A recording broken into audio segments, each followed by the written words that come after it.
ਸਤਿ ਸ੍ਰੀ ਅਕਾਲ ਜੀ। Enjoy stories channel ਵਿੱਚ ਤੁਹਾਡਾ ਸਵਾਗਤ ਹੈ। ਸ਼ੁਰੂ ਕਰਦੇ ਹਾਂ ਅੱਜ ਦੀ ਕਹਾਣੀ। ਮੇਰਾ ਨਾਮ ਸੁਮਨ ਹੈ। ਮੇਰਾ ਵਿਆਹ ਮੇਰੇ ਪਾਪਾ ਨੇ ਆਪਣੇ ਦੋਸਤ ਦੇ ਬੇਟੇ ਨਾਲ ਕੀਤਾ ਸੀ। ਵਿਆਹ ਤੋਂ ਪਹਿਲਾਂ ਮੈਂ ਆਪਣੇ ਹੋਣ ਵਾਲੇ ਪਤੀ ਦੇ ਬਾਰੇ ਵਿੱਚ ਕੁਝ ਨਹੀਂ ਜਾਣਦੀ ਸੀ, ਕਿਉਂਕਿ ਉਹ ਮੇਰੇ ਪਾਪਾ ਦੇ ਬਹੁਤ ਪੁਰਾਣੇ ਦੋਸਤ ਦਾ ਬੇਟਾ ਸੀ ਤੇ ਪਾਪਾ ਦੇ ਉਹ ਦੋਸਤ ਪੜ੍ਹਾਈ ਤੋਂ ਬਾਅਦ ਸ਼ਹਿਰ ਚਲੇ ਜਾਣ ਦੀ ਵਜ੍ਹਾ ਨਾਲ ਪਾਪਾ ਨੂੰ ਨਹੀਂ ਮਿਲ ਸਕੇ। ਕਾਫੀ ਸਮੇਂ ਬਾਅਦ ਉਹ ਪਹਿਲੀ ਵਾਰ ਜਦੋਂ ਸਾਡੇ ਘਰੇ ਆਏ ਤਾਂ ਮੇਰੇ ਛੋਟੇ ਭਰਾ ਦਾ ਜਨਮ ਦਿਨ ਸੀ। ਪਾਪਾ ਬਹੁਤ ਖੁਸ਼ ਹੋਏ ਸੀ ਕਿ ਉਹਨਾਂ ਦਾ ਦੋਸਤ ਹੁਣ ਦੁਬਾਰਾ ਵਾਪਸ ਇਸ ਸ਼ਹਿਰ ਵਿੱਚ ਆ ਗਿਆ ਹੈ। ਪਾਪਾ ਜਿੱਦ ਤੇ ਮੇਰੇ ਹੋਣ ਵਾਲੇ ਸਹੁਰੇ ਆਪਣੀ ਪੂਰੀ ਫੈਮਿਲੀ ਦੇ ਨਾਲ ਸਾਡੇ ਘਰੇ ਪਹੁੰਚੇ। ਮੈਂ ਘਰ ਦੇ ਕੰਮਾਂ ਵਿੱਚ ਬਿਜੀ ਸੀ ਤੇ ਮਹਿਮਾਨਾਂ ਨੂੰ ਸੰਭਾਲ ਰਹੀ ਸੀ। ਜਦੋਂ ਪਾਪਾ ਦੇ ਦੋਸਤ ਦੀ ਵਾਈਫ ਨੇ ਮੈਨੂੰ ਦੇਖਿਆ ਤਾਂ ਆਪਣੇ ਬੇਟੇ ਦੇ ਲਈ ਪਸੰਦ ਕਰ ਲਿਆ। ਉਹਨਾਂ ਨੇ ਆਪਣੇ ਪਤੀ ਨਾਲ ਗੱਲ ਕੀਤੀ ਤੇ ਉਸੇ ਦਿਨ ਪਾਪਾ ਦੇ ਦੋਸਤ ਨੇ ਪਾਪਾ ਤੋਂ ਮੇਰਾ ਹੱਥ ਮੰਗ ਲਿਆ। ਉਹਨਾਂ ਦੇ 2 ਬੇਟੇ ਸੀ। ਛੋਟਾ ਬੇਟਾ ਉਹਨਾਂ ਦੇ ਨਾਲ ਨਹੀਂ ਆਇਆ ਸੀ, ਜਦ ਕਿ ਵੱਡਾ ਬੇਟਾ ਉੱਥੇ ਹੀ ਸੀ ਤੇ ਪਾਪਾ ਨੂੰ ਉਸ ਨੂੰ ਮਿਲ ਕੇ ਬਹੁਤ ਵਧੀਆ ਲੱਗਿਆ ਸੀ, ਕਿਉਂਕਿ ਉਹ ਬਹੁਤ ਸੁਲਝਿਆ ਹੋਇਆ ਸੀ ਤੇ ਪੜ੍ਹਿਆ ਲਿਖਿਆ ਵੀ ਸੀ। ਵਧੀਆ ਕੰਪਨੀ ਵਿੱਚ ਨੌਕਰੀ ਵੀ ਕਰ ਰਿਹਾ ਸੀ। ਪਾਪਾ ਨੇ ਆਪਣੇ ਦੋਸਤ ਤੋਂ ਸੋਚਣ ਦਾ ਸਮਾਂ ਮੰਗਿਆ ਤਾਂ ਉਹ ਨਾਰਾਜ਼ ਹੋਣ ਲੱਗੇ ਕਿ ਉਹ ਇੱਕ ਦੂਜੇ ਨੂੰ ਚੰਗੀ ਤਰ੍ਹਾਂ ਜਾਣਦੇ ਨੇ। ਫਿਰ ਇਹ ਸੋਚਣਾ ਕਿ ਉਹ ਬਹੁਤ ਮਾਣ ਨਾਲ ਪਾਪਾ ਨੂੰ ਮਨਾ ਰਹੇ ਸੀ ਤੇ ਮੇਰੇ ਪਾਪਾ ਨੇ ਉੱਥੇ ਬੈਠੇ ਬੈਠੇ ਹੀ ਹਾਂ ਕਰ ਦਿੱਤੀ।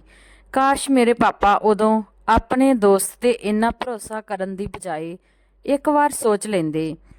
ਧੀਆਂ ਨੂੰ ਸਾਰੀ ਜ਼ਿੰਦਗੀ ਦੇ ਲਈ ਜਿਸ ਇਨਸਾਨ ਦੇ ਹਵਾਲੇ ਕੀਤਾ ਜਾ ਰਿਹਾ ਹੈ ਉਸ ਦੇ ਬਾਰੇ ਵਿੱਚ ਹਰ ਗੱਲ ਜਾਣ ਲੈਣੀ ਚਾਹੀਦੀ ਹੈ, ਪਰ ਮੇਰੇ ਪਾਪਾ ਨੇ ਧੀ ਦੇਣ ਦੇ ਮਾਮਲੇ ਵਿੱਚ ਲਾਪਰਵਾਹੀ ਕੀਤੀ ਤੇ ਉਸੇ ਦਿਨ ਮੇਰੀ ਮੰਗਣੀ ਵੀ ਹੋ ਗਈ ਤੇ ਮੁੰਦਰੀ ਪਾਉਂਦੇ ਸਮੇਂ ਮੇਰੀ ਸੱਸ ਨੇ ਵਿਆਹ ਦੀ ਫਰਮਾਇਸ਼ ਵੀ ਕਰ ਦਿੱਤੀ।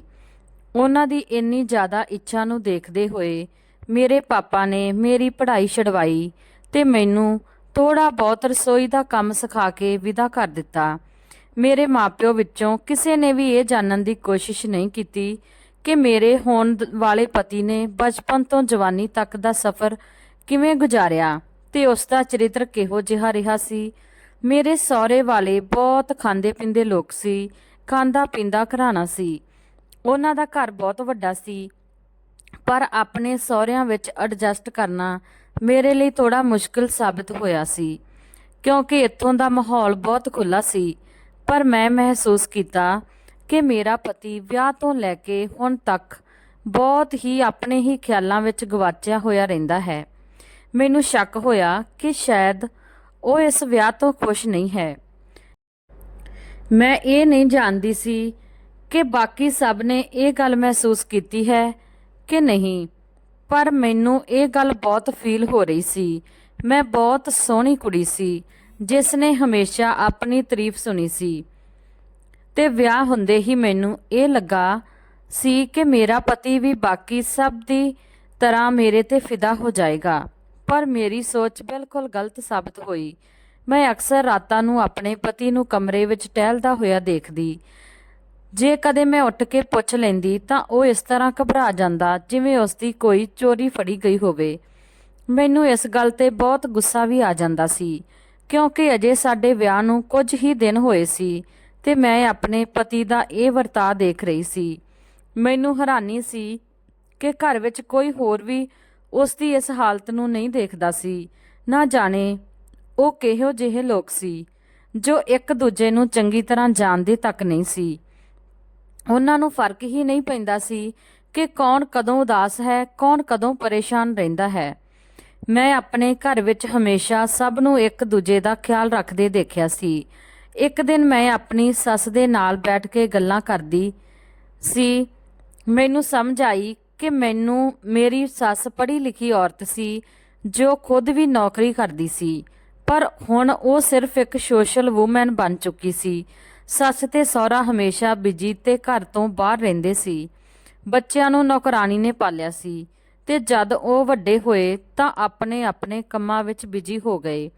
ਮੇਰੀ ਸੱਸ ਨੇ ਦੱਸਿਆ ਕਿ ਸ਼ੁਰੂ ਤੋਂ ਅਸੀਂ ਘਰ ਦੇ ਚਾਰੇ ਮੈਂਬਰ ਇੱਕ ਦੂਜੇ ਤੋਂ ਅਲੱਗ-ਅਲੱਗ ਰਹੇ, ਕਿਉਂਕਿ ਅਸੀਂ ਪਤੀ ਪਤਨੀ ਸ਼ੁਰੂ ਤੋਂ ਜੌਬ ਕਰਦੇ ਸੀ ਤੇ ਇੱਕ ਦੂਜੇ ਨੂੰ ਜ਼ਿਆਦਾ ਸਮਾਂ ਨਹੀਂ ਦੇ ਪਾਉਂਦੇ ਸੀ।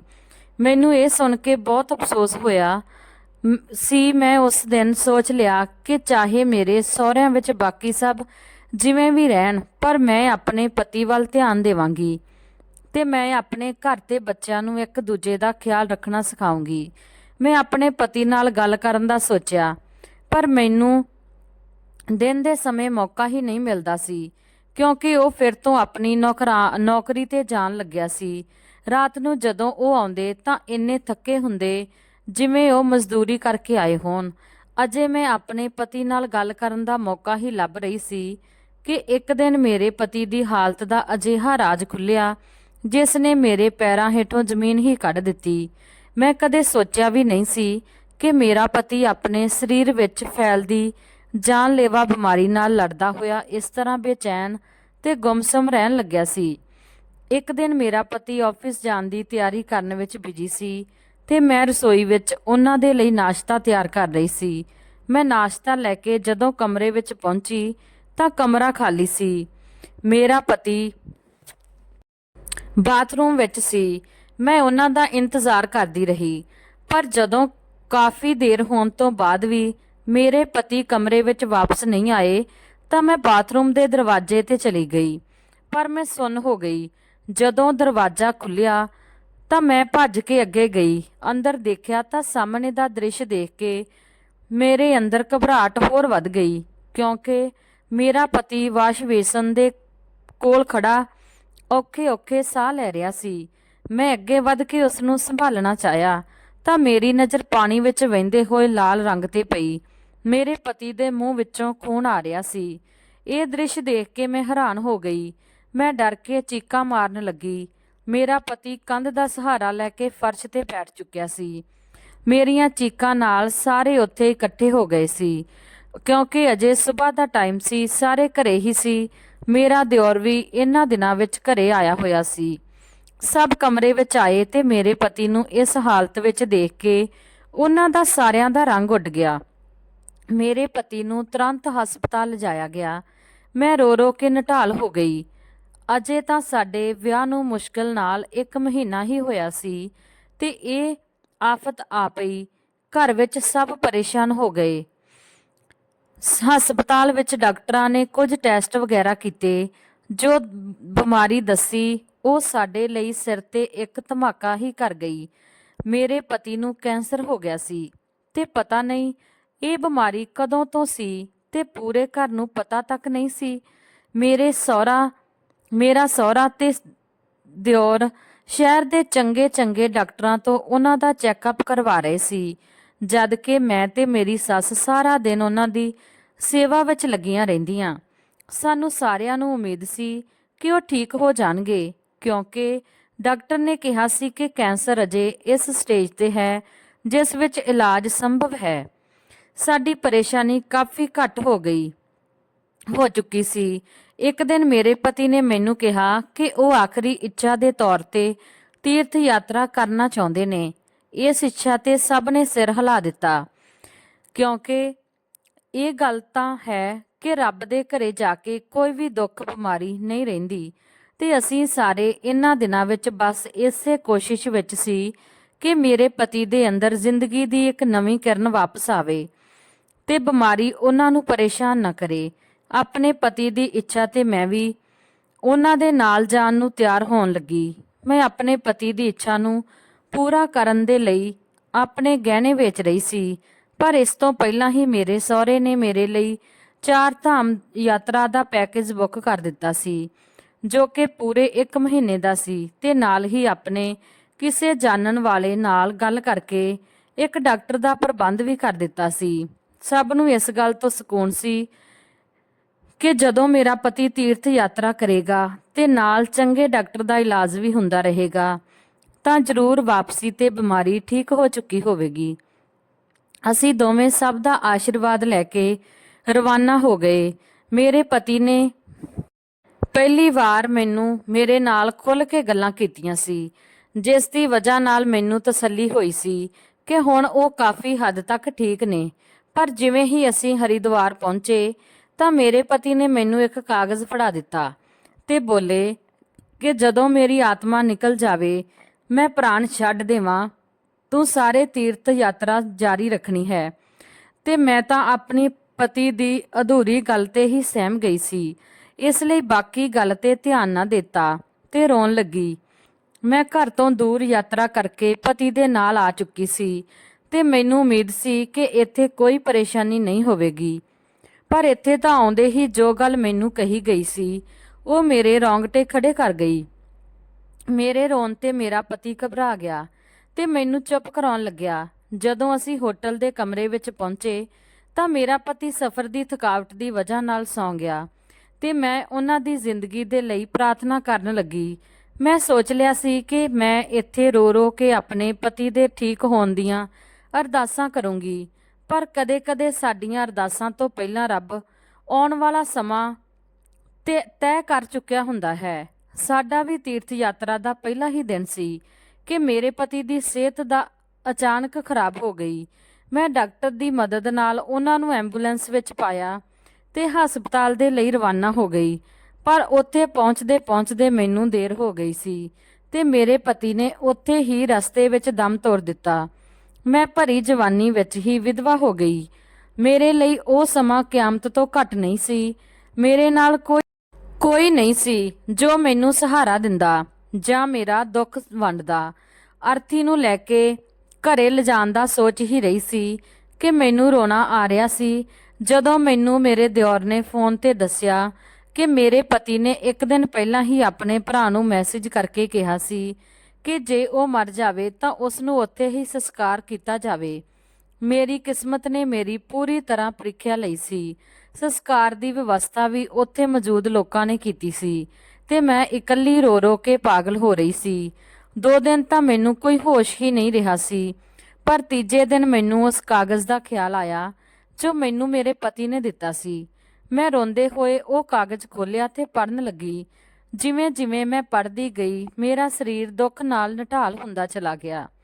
ਇਸ ਵਿੱਚ ਮੇਰੇ ਪਤੀ ਦੀ ਜ਼ਿੰਦਗੀ ਦਾ ਇੱਕ ਕਾਲਾ ਹਿੱਸਾ ਲਿਖਿਆ ਸੀ ਤੇ ਇਸ ਵਿੱਚ ਵਸੀਅਤ ਕੀਤੀ ਗਈ ਸੀ ਕਿ ਮੈਂ ਤੀਰਥ ਯਾਤਰਾ ਪੂਰੀ ਕਰਕੇ ਆਪਣੇ ਪਤੀ ਦੇ ਮਕਸਦ ਦੇ ਲਈ ਪ੍ਰਾਰਥਨਾ ਕਰਾਂ, ਕਿਉਂਕਿ ਮੇਰੇ ਪਤੀ ਤੋਂ ਜ਼ਿੰਦਗੀ ਵਿੱਚ ਇੱਕ ਅਜਿਹਾ ਪਾਪ ਹੋਇਆ ਸੀ ਜੋ ਮਾਫੀ ਦੇ ਕਾਬਿਲ ਨਹੀਂ ਸੀ। ਮੈਂ ਆਪਣੇ ਪਤੀ ਦੇ ਅਤੀਤ ਦਾ ਉਹ ਕਾਲਾ ਹਿੱਸਾ ਪੜ੍ਹ ਕੇ ਹੈਰਾਨ ਹੋ ਗਈ। ਮੇਰੇ ਨਾਲ ਇਹ ਕਿਹੋ ਜਿਹਾ ਧੋਖਾ ਹੋਇਆ ਸੀ। ਮੇਰੇ ਪਾਪਾ ਨੇ ਸਾਲਾਂ ਬਾਅਦ ਮਿਲੇ ਆਪਣੇ ਦੋਸਤ ਤੇ ਵਿਸ਼ਵਾਸ ਕਰਕੇ ਮੈਨੂੰ ਇੱਕ ਅਜਿਹੇ ਇਨਸਾਨ ਦੇ ਹਵਾਲੇ ਕਰ ਦਿੱਤਾ ਜਿਸ ਦੇ ਗੁਜ਼ਰੇ ਸਮੇਂ ਨਾਲ ਖੁਦ ਉਸਦਾ ਪਰਿਵਾਰ ਵੀ ਅਣਜਾਣ ਸੀ। ਮੈਂ ਕਿਸਮਤ ਦੀ ਇਸ ਕਰਨੀ ਤੇ ਬਹੁਤ ਉਦਾਸ ਹੋ ਬੈਠੀ ਸੀ। ਮੇਰੇ ਘਰ ਵਾਲੇ ਤੇ ਮੇਰੇ ਸਹੁਰੇ ਸਭ ਮੈਨੂੰ ਵਾਪਸ ਬੁਲਾ ਰਹੇ ਸੀ ਤਾਂ ਕਿ ਮੈਂ ਇਕੱਲੀ ਸਦਮੇ ਵਿੱਚ ਨਾ ਪਈ ਰਹਾਂ। ਪਰ ਮੈਂ ਆਪਣਾ ਗੁੱਸਾ ਤੇ ਆਪਣੀ ਪਰੇਸ਼ਾਨੀ ਸਭ ਭੁਲਾ ਕੇ ਆਪਣੇ ਮ੍ਰਿਤਕ ਪਤੀ ਦੀ ਆਖਰੀ ਇੱਛਾ ਪੂਰੀ ਕਰਨੀ ਚਾਹ ਰਹੀ ਸੀ। ਮੈਂ ਪੂਰਾ 1 ਮਹੀਨਾ ਤੀਰਥ ਯਾਤਰਾ ਦੇ ਦੌਰਾਨ ਸੱਚੇ ਦਿਲ ਤੋਂ ਆਪਣੇ ਪਤੀ ਦੇ ਪ੍ਰਾਇਸ਼ਚਿਤ ਦੇ ਲਈ ਅਰਦਾਸਾਂ ਕੀਤੀਆਂ, ਜਦ ਕਿ ਮੈਨੂੰ ਕੋਈ ਅੰਦਾਜ਼ਾ ਨਹੀਂ ਸੀ ਕਿ ਰੱਬ ਨੇ ਮੇਰੀ ਅਰਦਾਸਾਂ ਨੂੰ ਮੇਰੇ ਪਤੀ ਦੇ ਪੱਖ ਵਿੱਚ ਸਵੀਕਾਰ ਕੀਤਾ ਵੀ ਹੈ ਜਾਂ ਨਹੀਂ, ਕਿਉਂਕਿ ਜੋ ਮੇਰੇ ਪਤੀ ਤੋਂ ਪਾਪ ਹੋਇਆ ਸੀ ਉਸ ਦੀ ਮਾਫੀ ਉਸ ਨੂੰ ਆਸਾਨੀ ਨਾਲ ਨਹੀਂ ਮਿਲ ਸਕਦੀ ਸੀ। ਮੈਨੂੰ ਅਫਸੋਸ ਸੀ ਕਿਉਂਕਿ 1 ਮਹੀਨਾ ਉਸ ਇਨਸਾਨ ਦੇ ਨਾਲ ਰਹਿ ਕੇ ਨਾ ਚਾਹੁੰਦੇ ਹੋਏ ਵੀ ਮੈਨੂੰ ਉਸ ਨਾਲ ਪਿਆਰ ਹੋ ਗਿਆ ਸੀ ਤੇ ਮੈਂ ਉਸ ਦੀ ਮੌਤ ਦਾ ਸਦਮਾ ਬਹੁਤ ਮੁਸ਼ਕਿਲ ਨਾਲ ਬਰਦਾਸ਼ਤ ਕਰ ਪਾ ਰਹੀ ਸੀ। ਯਾਤਰਾ ਦਾ 1 ਪੂਰਾ ਮਹੀਨਾ ਮੈਂ ਰੱਬ ਦੀ ਪੂਜਾ ਕਰਦੇ ਹੋਏ ਗੁਜ਼ਾਰਿਆ ਸੀ।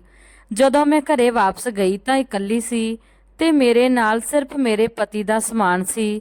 ਮੇਰੇ ਮਾਪਿਓ ਤੇ ਮੇਰੇ ਸੱਸ ਸਹੁਰਾ ਏਅਰਪੋਰਟ ਤੇ ਹੀ ਮੈਨੂੰ ਲੈਣ ਆ ਗਏ। ਮੇਰੀ ਸੱਸ ਮੈਨੂੰ ਸੀਨੇ ਨਾਲ ਲਗਾ ਕੇ ਫੁੱਟ ਕੇ ਰੋ ਰਹੀ ਸੀ। ਜਿਸ ਬੇਟੇ ਦੀ ਵਾਪਸੀ ਤੇ ਉਸ ਨੂੰ ਹਾਰ ਪਾਉਣ ਦੀ ਇੱਛਾ ਸੀ ਉਹ ਅੱਜ ਉਸ ਦਾ ਸਮਾਨ ਲੈਣ ਆਈ ਹੋਈ ਸੀ। ਮੈਂ ਉੱਥੋਂ ਹੀ ਆਪਣੇ ਮਾਪਿਓ ਦੇ ਨਾਲ ਆਪਣੇ ਘਰੇ ਆ ਗਈ ਤੇ ਉੱਥੇ ਰਹਿਣ ਲੱਗੀ। ਆਪਣੇ ਪਤੀ ਦਾ ਉਹ ਲੈਟਰ ਅਜੇ ਵੀ ਮੇਰੇ ਕੋਲ ਮੌਜੂਦ ਸੀ ਤੇ ਉਸ ਦੀ ਆਖਰੀ ਇੱਛਾ ਅਜੇ ਵੀ ਬਾਕੀ ਸੀ ਜੋ ਮੈਂ ਉਸ ਦੇ ਮਾਪਿਆਂ ਨੂੰ ਦੱਸਣਾ ਚਾਹੁੰਦੀ ਸੀ। ਮੈਂ ਚਾਹੁੰਦੀ ਸੀ ਕਿ ਉਹ ਆਪਣੀ ਔਲਾਦ ਦੀ ਉਹ ਆਖਰੀ ਇੱਛਾ ਉਸ ਦੇ ਮਾਤਾ ਪਿਤਾ ਪੂਰੀ ਕਰਨ। ਮੇਰੀ ਸੱਸ ਮੈਨੂੰ ਅਕਸਰ ਮਿਲਣ ਆਉਂਦੀ ਸੀ। ਉਹ ਅਜਿਹੀ ਬਦਨਸੀਬ ਮਾਂ ਸੀ ਜੋ ਹੁਣ ਮੇਰੇ ਤੋਂ ਆਪਣੇ ਬੇਟੇ ਦੇ ਬਾਰੇ ਵਿੱਚ ਪੁੱਛਦੀ ਸੀ, ਕਿਉਂਕਿ ਉਹਨਾਂ ਦੇ ਵਿਆਹ ਤੋਂ ਬਾਅਦ ਬਸ ਮੈਂ ਹੀ ਸੀ ਜੋ ਆਪਣੇ ਪਤੀ ਦੇ ਕਰੀਬ ਸੀ। ਮੈਂ ਆਪਣੀ ਸੱਸ ਨੂੰ ਮਿਲ ਕੇ ਉਹਨਾਂ ਨੂੰ ਕੁਝ ਦੱਸ ਨਾ ਸਕੀ, ਕਿਉਂਕਿ ਮੈਂ ਘਰ ਆ ਕੇ ਬਿਮਾਰ ਹੋ ਗਈ।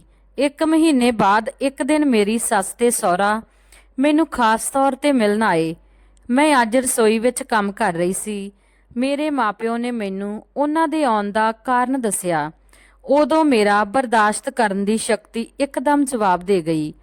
ਮੇਰੇ ਸਹੁਰੇ ਹੁਣ ਚਾਹੁੰਦੇ ਸੀ ਕਿ ਮੇਰਾ ਵਿਆਹ ਉਹਨਾਂ ਦੇ ਦੂਜੇ ਬੇਟੇ ਨਾਲ ਕਰਵਾ ਦਿੱਤਾ ਜਾਵੇ। ਮੇਰੀ ਸੱਸ ਤੇ ਸਹੁਰਾ ਆਪਣੇ ਬੇਟੇ ਦੀ ਵਿਧਵਾ ਨੂੰ ਹਮੇਸ਼ਾ ਆਪਣੇ ਕੋਲ ਰੱਖਣਾ ਚਾਹੁੰਦੇ ਸੀ ਤੇ ਇੱਕ ਵਾਰ ਫਿਰ ਮੇਰੇ ਮਾਤਾ-ਪਿਤਾ ਉਹਨਾਂ ਦੀ ਇੱਛਾ ਤੇ ਰਾਜੀ ਹੋ ਗਏ, ਕਿਉਂਕਿ ਉਹਨਾਂ ਦਾ ਮੰਨਣਾ ਸੀ ਕਿ ਵਿਧਵਾ ਹੋਣ ਤੋਂ ਬਾਅਦ ਸ਼ਾਇਦ ਮੈਨੂੰ ਕੋਈ ਚੰਗਾ ਰਿਸ਼ਤਾ ਨਾ ਮਿਲੇ। ਪਰ ਮੈਂ ਆਪਣੇ ਮਾਤਾ-ਪਿਤਾ ਨੂੰ ਸਾਫ਼-ਸਾਫ਼ ਮਨਾ ਕਰ ਦਿੱਤਾ ਤੇ ਜ਼ਰੂਰੀ ਗੱਲ ਦਾ ਕਹਿ ਕੇ ਆਪਣੇ ਸਹੁਰੇ ਪਹੁੰਚ ਗਈ। ਮੇਰੇ ਕੋਲ ਉਹ ਚਿੱਠੀ ਅਜੇ ਵੀ ਮੌਜੂਦ ਸੀ। ਮੈਂ ਆਪਣੀ ਸੱਸ ਤੇ ਸਹੁਰੇ ਨੂੰ ਉਹਨਾਂ ਦੇ ਬੇਟੇ ਦਾ ਸੱਚ ਦੱਸਣਾ ਚਾਹੁੰਦੀ ਸੀ ਤੇ ਮੈਂ ਆਪਣੀ ਸੱਸ ਨੂੰ ਉਹ ਚਿੱਠੀ ਫੜਾਈ ਤੇ ਇੱਕ ਪਾਸੇ ਬੈਠ ਗਈ। ਮੇਰੀ ਸੱਸ ਜਿਵੇਂ-ਜਿਵੇਂ ਪੜ੍ਹਦੀ ਗਈ, ਉਹਨਾਂ ਦੇ ਚਿਹਰੇ ਦਾ ਰੰਗ ਉੱਡਦਾ ਗਿਆ। ਮੈਂ ਜਾਣਦੀ ਸੀ ਇੱਕ ਮਾਂ ਆਪਣੇ ਬੇਟੇ ਦੇ ਬਾਰੇ ਵਿੱਚ ਇਹ ਸਭ ਪੜ੍ਹ ਕੇ ਬਰਦਾਸ਼ਤ ਨਹੀਂ ਕਰ ਪਾਵੇਗੀ, ਪਰ ਸੱਚ ਤਾਂ ਇਹ ਸੀ ਕਿ ਬੇਟੇ ਦੇ ਇਸ ਪਾਪ ਵਿੱਚ ਵੱਡਾ ਹੱਥ ਮਾਪਿਓ ਦਾ ਹੀ ਸੀ। ਮੇਰੇ ਮ੍ਰਿਤਕ ਪਤੀ ਨੂੰ ਆਪਣੀ ਪੜ੍ਹਾਈ ਦੇ ਦੌਰਾਨ ਯੂਨੀਵਰਸਿਟੀ ਵਿੱਚ ਇੱਕ ਕੁੜੀ ਪਸੰਦ ਆ ਗਈ ਸੀ। ਉਹ ਉਸ ਪਿੱਛੇ ਪਾਗਲ ਹੋਣ ਲੱਗਿਆ, ਪਰ ਉਹ ਕੁੜੀ ਕਿਸੇ ਮਿਡਲ ਕਲਾਸ ਤੇ ਇੱਕ ਧਾਰਮਿਕ ਪਰਿਵਾਰ ਨਾਲ ਸੰਬੰਧ ਰੱਖਦੀ ਸੀ ਤੇ ਉਹ ਕੁੜੀ ਬਹੁਤ ਸਿੱਧੀ ਸਾਦੀ ਸੀ। ਉਹ ਕਿਸੇ ਮੁੰਡੇ ਵਿੱਚ ਰੁਚੀ ਨਹੀਂ ਲੈਂਦੀ ਸੀ। ਉਹ ਉਸ ਦਾ ਪਿੱਛਾ ਕਰਦਾ ਰਿਹਾ ਤੇ ਗੱਲ ਕਰਨ ਦੀ ਕੋਸ਼ਿਸ਼ ਕਰਦਾ ਰਿਹਾ। ਮੇਰੇ ਪਤੀ ਦੇ ਘਰ ਵਾਲਿਆਂ ਨੇ ਪੈਸੇ ਤੇ ਆਜ਼ਾਦੀ ਉਸ ਨੂੰ ਦੇ ਕੇ ਰੱਖੀ ਸੀ, ਪਰ ਸੰਸਕਾਰ ਨਹੀਂ ਦਿੱਤੇ ਸੀ। ਜਦੋਂ ਮੇਰੇ ਪਤੀ ਨੇ ਆਪਣੀ ਮਾਂ ਨੂੰ ਉਸ ਕੁੜੀ ਦਾ ਜ਼ਿਕਰ ਕੀਤਾ ਤੇ ਕਿਹਾ ਕਿ ਉਹ ਉਸ ਨਾਲ ਵਿਆਹ ਕਰਵਾਉਣਾ ਚਾਹੁੰਦਾ ਹੈ, ਤਾਂ ਮੇਰੀ ਸੱਸ ਨੇ ਗੁੱਸੇ ਵਿੱਚ ਆ ਗਈ ਤੇ ਉਹਨਾਂ ਨੇ ਸੋਚਿਆ ਕਿ ਅਜਿਹੀਆਂ ਕੁੜੀਆਂ ਸਿੱਧੀਆਂ ਸਾਦੀਆਂ ਬਣ ਕੇ ਅਮੀਰ ਮੁੰਡਿਆਂ ਨੂੰ ਫਸਾਉਂਦੀਆਂ ਨੇ।